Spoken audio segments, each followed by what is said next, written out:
We now have Dr. Niveditha Narayan, who's a senior consultant, cornea, refractive and cataract surgery, and she's from Shankar Nethralaya, Chennai. And she's going to tell us something so important and so much relevant, step ladder treatment for severe dry eyes. On to you, Dr. Niveditha. It's visible now, yeah? Yeah. Perfect. Okay, so I thank Dr. Chitra and the organizers for giving me this wonderful opportunity. So I'm going to speak on step ladder approach to severe dry eye.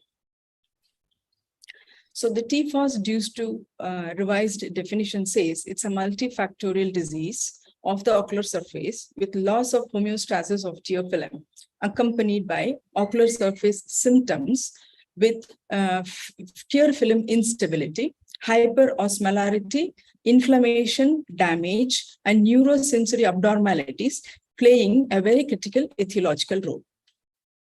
So when we see a patient, we start with the triaging questions to rule out the mimicking factors. And if we feel that the patient is suspicious of having a dry eye, we move on to assessing the risk factors. And then when we suspect the patient has dry eye, we put the patient on the diagnostic tests, which includes the screening questionnaire and then the homeostatic markers. At the end of it, the patient is divided into either an evaporative component or aqueous component deficiency or a hybrid variant. Based on the results that we get, the severity and the duration, we classify the patient into different severity and the grades of the dry eye. So the treatment should be tailor-fit to what the patient actually lacks. Is it the lipid layer more over the aqueous or vice versa? How is the epithelium and the surface? Is there an underlying ocular inflammation? So each of these components could be interlinked, but it could be variably affected. And so we need to attend to it. So the treatment basically depends upon the dryness type, severity, extent of damage, and the underlying systemic illness. So the step up actually means by each severity, there is an incremental engagement of the various modalities of treatment based on what the patient is mainly suffering from, aqueous or evaporative, which first and how to combine them. So this is a case of a 51-year-old female who came with mild burning sensation, redness for a period of 3 years on and off. She did say that she had an emotional tearing lack for 1 year. The eyes look little pink, 6/6 vision. So when we pondered on her triaging questions, we found two factors in her risk factors. One is a dry mouth and a joint ache. She casually mentioned she was diagnosed to have an episcleritis 6 years back, treated once elsewhere, otherwise nothing. So when we put her through the questionnaire, she scored 12. 12 is abnormal, so that's a positive sign. Then she went into the tear osmolarity evaluation. Apparently, it looks normal, both eyes. But the disparity between the two, what do you call the heterodiacity, is more than 8. So this is also a positive sign for us. We put her through the keratograph, which tells us about the non-invasive tear film breakup time. The right eye looks all red. The red is very simple, is abnormal, green is normal, and yellow is borderline. So the red is all abnormal, which means the breakup is earlier. The left eye has green more, so it is apparently normal. When we look at the mammography, it shows areas of dropout. And when we compare it with the normal areas, it is somewhere between less than 1/3 of the surface area. So this comes to a 0 to 1 grade in both the eyes. So meibomian gland sort of okay, but the tear deficient is more pronounced. Looking at the tear meniscus height, we were able to get in the left eye, which is low, but in the right eye, we could not get. These patients may not cooperate. Sometimes we'll have to move on. Apart from this, the test also gives a red score, palpebral height, and the lipid layer interferometry. We did have IDRA for some time, so the patient was able to get that test done. It was a short period of time for demo.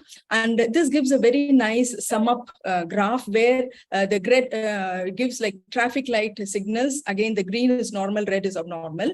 So if from the graph, we can make out that the NIVEDITHA is very abnormal, whereas the meibomian gland dysfunction is not so limited. And in the LipiView, we come to know the lipid length, the lipid layer length, the partial blinks, and the C factor, the correction factor. Based on these things, the lipid layer is sort of moderately involved. And in the mammography, again, we see that the glands are lost, but not so gravely. So that is the standard. Now, when next we move on to the surface staining, here all the surface, the cornea and the conjunctiva is all stained, which means there is a huge area of surface damage. So the patient puncture was tested, they were all patent. Finally, the Schirmer's was done, and which was 3 and 4 very less. Forced fluorescent test showed 0 millimeter at 10 and 20 minutes. So absolutely there is no tear. And at the 30 minutes with the reflex tearing, there was minimum. So is the patient actually tearing or not? We wanted to see. So if you see the video, the area where the gland is, the lacrimal gland, there is some amount of tearing, though it should be much more. So the patient is tearing, but it is not good enough. So the patient was referred to the rheumatologist. Rheumatologist confirmed RA positive secondary Sjogren, was started on systemic medication. So we diagnosed it as Deuce 3, severe dry eye with secondary Sjogren's. So based on what the patient required, we started with tear supplements to control the inflammation. Cyclosporine was also started. And once the inflammation had subsided, we put the patient on punctal plugs, all 4 punctae. The patient was found to be very comfortable and then went on to do a permanent cautery. Patient was improving, inflammation completely subsided in a couple of months. And then we moved on to the evaporative component of hot fermentation and lid massage. In the post-operative period, the staining is much less, patient symptomatically better, the pink eye is sort of reducing. The tests are also showing that the non-invasive BUT is improved and the lipid layer scores are also better. The interferometry also shows that the post-operative lipid layer coating is better than the preoperative gray area. Here you have some color fringes. So that was a step up. Now we deal with the next patient who came to us with a totally perforated cornea and came in an emergency. We had to take him directly to the OR and do a tectonic PK, the lens extruded on the table. This was a young male, 50 plus years. In the post-operative period, when we asked the patient about the previous history, he came up with a report from the other clinic where he had a perforation and there was a tectonic graft. We then looked at the other eye. Patient had dry eyes. So then retrospectively, we referred him to the rheumatologist. Rheumatologist medication started. The graft failed, but it was stable. After a couple of months, the patient stopped medication and then came back again with a melt. We had to redo the graft, which is kicking well, almost now 6 months plus. The patient is on continued rheumatological medication along with the eye topicals that we gave him. So this is actually a step down. So based on what the patient actually needed. So dry eye is a very strange condition. It can present in various groups, and there is going to be a pandemic of or epidemic of dry eye. So we should all know that it can present in different ways, and so accordingly it needs to be managed. I thank for the patient listening and the opportunity. Thanks, Niveditha. That was a wonderful talk. I have a question for the panel. What is the actual duration of using doxycycline in patient with meibomian gland disease? How long? Anyone? Very simple question. Why everybody is tired? Dr. Himanshu? I really don't think there is any particular duration, which is like there's no scientific evidence of the duration. Stop sharing, Dr. Niveditha. Stop sharing. You can press that button. Okay. Yeah.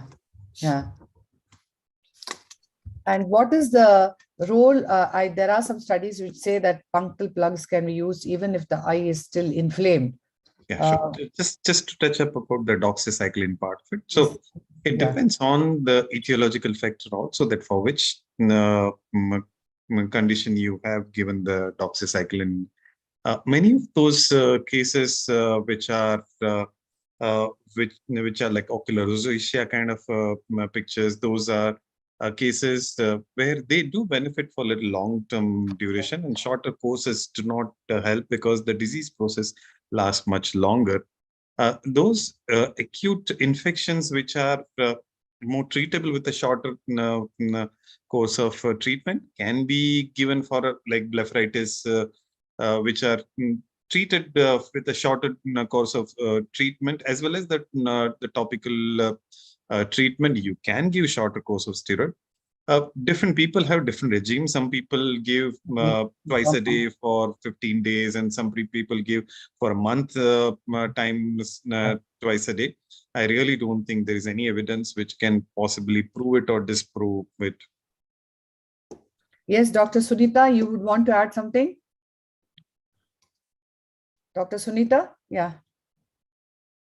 Could you Sunita, unmute? you're muted. Yeah. So I agree with Dr. Himanshu. There's no specific protocol, but so far as what I spoke to, some of the dermatologists for treatment of rosacea, especially those kind of cases, they really need a long term.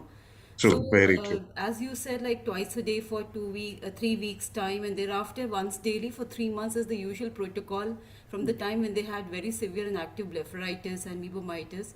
So that is something which is followed, and sometimes these patients also benefit with flaxseed oil, incorporation of omega-3 fatty acids in their diet, and also capsules. So there's some bit of, I don't know, there's doubtful In fact, that's very evidence. interesting, Sunita. Today only in OPD, there were two cases. One of my colleague called up and referred to me that two of her post LASIK patients who were on omega-3 had severe acne and those things post omega-3. And I didn't have idea. She asked me, I said, I don't have any idea. So very interesting thing. I'm really not sure where to draw the line there. Yeah. And what is the role of punctal plugs? Would you ever use it in an acutely inflamed eye? Yes, personally, it's very so. Again, we don't have any answer to that. We all like to believe intuitively that inflamed eye, when we keep the tears for longer time, inflamed tears are on the surface and they're going to damage the surface, which is very simplistic thinking, because dry is very complex. As Niveditha was saying, that it's very complex disease. It's not as simple disease. And then we do know that there are publications which showed us that even Fleckfelder's group showed that in acutely inflamed eye also, well, it still works. So possibly we would love to reduce the inflammation. There is no harm if we are able to wait for it to reduce a little bit. But if at all we go ahead, it may still work.